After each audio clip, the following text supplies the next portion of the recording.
going to help start to wind it down a little bit, though. But Sure. what's your advice to first-time founders? Besides, it's unfair, and get ready for some a long slog and a few welts in the body. I think the two main points of advice, which are certainly not unique, but I think deserve to be driven home. The first one is there is no more important decision that you will ever make as a founder than who are your co-founders. That is, spend much more time than you think finding the right people. And then we can talk about how you split equity at the beginning and all that kind of stuff. We have some good data on that, but Yeah. your co-founder matters. Co-founder agreements then? What's that? Do you believe in co-founder agreements? I do. Like a prenup. If this doesn't work out, this happens. And even more than co-founder agreements, I'd like to concretize those in equity with vesting schedules.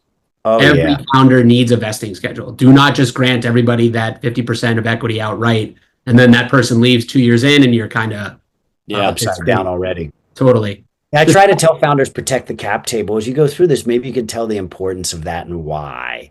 And, again, rereading your article on the seed and the A, and they both get around 20%. It isn't until you get down to like the D, you're only giving up 9. Yeah. If we need less people, how does that shift? Like, how should we really think about that? Because that's an emotional mountain. It's so emotional. It's so, when you're a founder, your self-image is tied up in this number, this valuation number, and watching it grow and all of these things. So I can totally understand how this gets blurred by emotion. When we talk about cap table, like what ways to avoid a bad cap table, what most people are talking about there is the concept of dead equity, which means someone owns a big portion of your business, but they're no longer actively contributing to the growth of that company.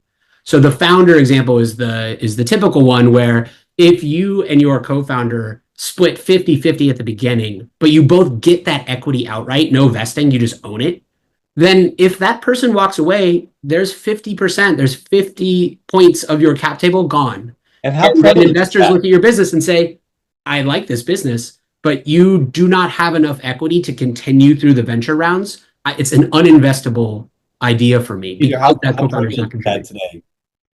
What's that?